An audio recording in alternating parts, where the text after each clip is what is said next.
Well, we are in the home stretch of the season. Thanks, as always, for watching Off the Bench. Rem Bakamus joining us. How you been, man? I've been great. Thanks for having me again. Good to have you, and always good if you're a Zag or a Zag fan to be in first place. Got to feel great about where they are. Kind of a surprise given where things were just about 2 weeks ago. Yeah, we feel good about this. We appreciate San Francisco taking down St. Mary's. Special shout out to Frankie Ferrari. I love that guy. I love his game. So I was really happy to see them take them down and help us, set up the first place run. Yeah, on one hand, you get that first place run, you get the top seed in the WCC tournament if they handle business this week. On the other side, there's always the talk about the resume once you get to the NCAA tournament. Now, that knocks St. Mary's down a bit of a peg, and then the wins that you accumulate over St. Mary's, you figure hopefully another one coming up in Vegas. What's the balance there? If you're the team, if you're the coaches, about being happy about the one seed and maybe a little bit disappointed because the resume doesn't look as shiny as it might if St. Mary's isn't at peak level? Yeah, I would just say you really only care about yourself. It looks good for the WCC. It looks good for, St. Mary's to be at the top, but ultimately your team's what matters. And I think it's kind of offensive in a way that we don't get the respect still going into the tournament time and with our seedings and all that, because our whole body of work these past years and this year too is just showing that we're an elite level team and we should be treated as such. So it doesn't matter if St. Mary's is number 2 in WCC, whatever their RPI is. We should be respected for what we've put together this year. No losses since that St. Mary's game, 9 straight wins. What have you seen from the club as they've really kind of turned it on the last few weeks? Yeah, it's been great to see. I think consistency is the key right now. They're playing at a high level, and they're playing at that high level for 40 minutes. There hasn't been as many lulls as there was early part of the season, and you obviously have seen J3 kind of start to figure out his way and score and rebound at a very high level, something that not a lot of Zags have been able to do. And with his 6 straight double-doubles, that's pretty impressive. Obviously, we leading the team in scoring and rebounds, first time since Casey Calvary, I think. So I've been really impressed with him, and just overall, they've been really consistent. What was the area that they most had to kind of fine-tune? Because we saw some of those offensive lulls. With all the options that they have, they'd hit stretches where you wonder if anybody can find the bottom of the basket. But then there's the defensive side of the ball, guarding the three-point line. That has been an issue. What do you think they've really solidified to kind of get them to where they are? I think the team defense has really just kind of propelled them to the next level. Guys aren't, hung out on an island with a guy driving by them in a bucket.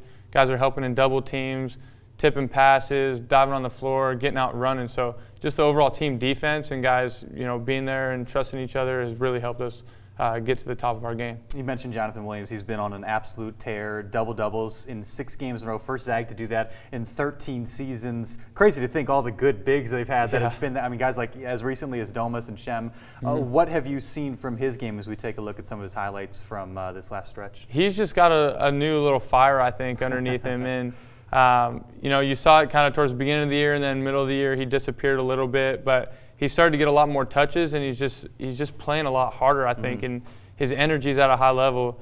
He really relies on kind of one play to get him going, but when his energy's high and he's getting teammates involved, he's really at his best. He's crucial to this team, right? He is. Especially projecting forward to the tournament? No, oh yeah, without a doubt. He is the most important piece, I would say. So J3, Silas Melson, Brian Pete, all just honored on senior day. You did this whole thing a year ago. Always a great scene. You got to start. Brian Pete got to start as well. I know you had to love this. You talked about wanting to find your shot if the opportunity. He was looking for it, and he got one to drop. He wasn't shy, and I'm glad that one fell for him. I'm just so happy for him and his whole story. Everybody knows his story by now, but to be able to score on senior night and just to be able to start means a lot to a guy. Obviously I was in that position last year, but with the coaches and the whole staff and your teammates trusting you and your abilities to go out there and start, that means a lot to you as a player. So I was really happy for Brian and the rest of the seniors too. As one of the founding fathers, a guy that's on the Mount Rushmore of the bench mob, you had to love that. Oh yeah, without a doubt. I actually didn't make it to the game. I was on the west side, but I was following everything on my phone. I saw all the highlights come through. I was following the game cast, and I see he took 2 shots. I'm like, God, he's got to get one going right now. And when he made it, it was all over Twitter, so I was really happy for him. Very, very cool. Okay, of course, marquee game, final week of the regular season. You've got San Diego Thursday, a team that played Gonzaga tough in the kennel, but you always talk about BYU and that matchup and the challenge of going to Provo. What is it about the visiting team recently in this series that's had the upper hand? Both really, really tough places to play, but, you know, until this year, snapping that streak of 3 straight wins for BYU. And then Gonzaga, it's been a few years since you've lost in Provo. You guys figure out a way to get it done despite just the craziness, 19,000 people packed into the Marriott Center. Yeah, I mean, obviously we're a really good road team as it is, but going into BYU, it's just a little extra motivation, knowing that environment, knowing their fans, knowing how hard they're going to play.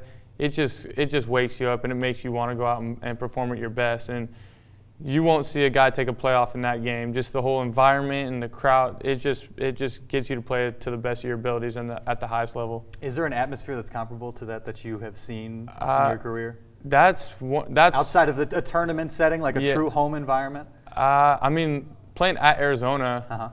Was very similar. I think it was louder, and they actually did use curse words at Arizona. They don't curse at you at BYU, which is nice. But those are pretty similar, I would say. Any good stories from those trips to Provo that you can pass along? What the environment is really like, and just how hostile it does get amongst the fans? You know, actually, I only went to Provo once in my career, which was last year. Yeah, so. I didn't get to go my freshman year, redshirted. Then junior year, I was hurt. So last year was my first experience. And their fans are like, they hound you the whole game, but nothing they say is like personal versus other crowds you'll play. And you know, they have a lot of fun with it. It makes them fun as a bench guy to kind of heckle with the guy back and forth, especially when you're winning. So I'm glad Nigel performed like he did last year, so I could chirp a little bit on my own.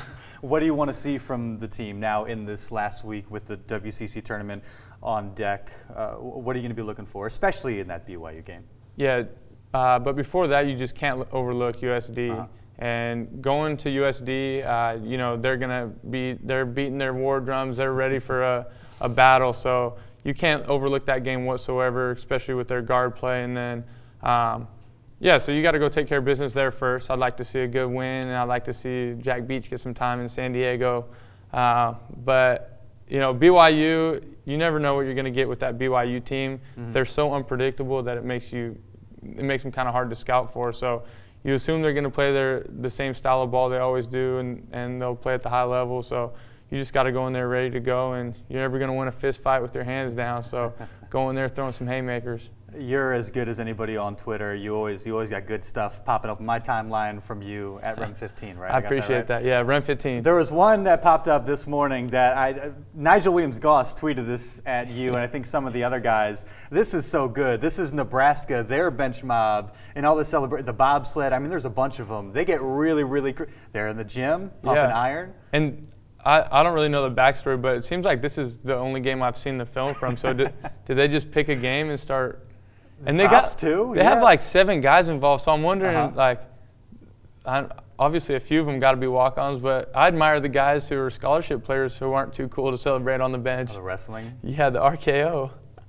What would you and Jack Beach and some of the other guys were going back and forth on Twitter? This would not be well received by the Gonzaga This would not staff, fly right? with the staff, no. I mean, I would never want to take away from what's going on the court, but this stuff is entertaining for fans. The coaches aren't too fond of it. You got away with some stuff. I mean, the 3-tar you became famous for and all that. Was there one that, this isn't cool, you guys need to chill out? There was I mean, nothing that we did was too crazy. Like Connor, Dustin, and I always just had like little deals we were doing during the tournament. But one time, Kyle Dranginis hit like a full quarter, but it was right after the alarm. The buzzer. Right after the buzzer. And Wilcher and I were redshirting that year, so we're trying to have fun at all times. And we were kind of up in the camera doing this stuff. And they weren't too happy about that just because they saw it on film the next day. So. Yeah, but funny. I never got in trouble as long as I was bringing energy and helping keep a positive attitude, stuff like that. It's too bad. It'd be fun to see something like that. It would be. There was one other thing I wanted to show you, and I think you retweeted this, and I appreciate that. Oh, but we did our story on Killian Tilley. We actually shot this back in December, and I had heard that he can make shots setting a basketball and a volleyball. And so that is so impressive. That one is insane, and that was the last one he made. He said he had never made that one before.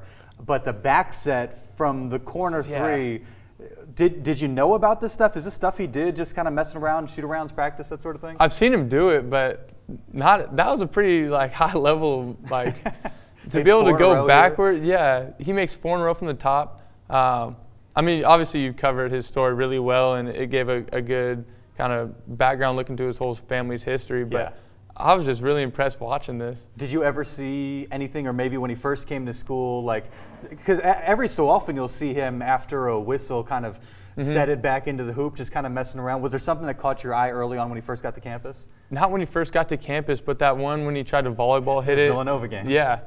And I didn't even know that was illegal. Which is, everybody I've talked to about that, nobody understands why that's a really strange rule, because like, he's just saving the ball, but not kicking it or something. No, I mean, he was always doing little stuff like setting it, and like volleyball nets would be set up, and you'd throw it up to me and go spike it. So you knew what kind of athlete he was, and how good he could have been at volleyball too. Not a terrible option. I mean, 0.3 seconds left on the clock. Maybe you throw him a lob or something, he just sets it. Yeah, you never know. You might have to have that. And this year, I also learned in the NBA, Dustin's dad drew up a play where there's a rule. I don't know if it's NBA and college, but you can actually shoot it, and if you just touch it, it can be in the cylinder, and it's not offensive goaltending. Oh, really? Yeah, so you might throw it up and have him just go up and just spike it in. Yeah, like he did back in the day. That was cool. Yeah. Evan Klosky and I just had you on the Bulldog Madness podcast. You can find that on iTunes and SoundCloud. Rated 5 stars. Rated 5 subscribe stars. We to need it. a review. Yeah, subscribe. Thank you very much. You're better at promoting it than I am. But appreciate you hanging out with us today. Always Thanks fun. for having me.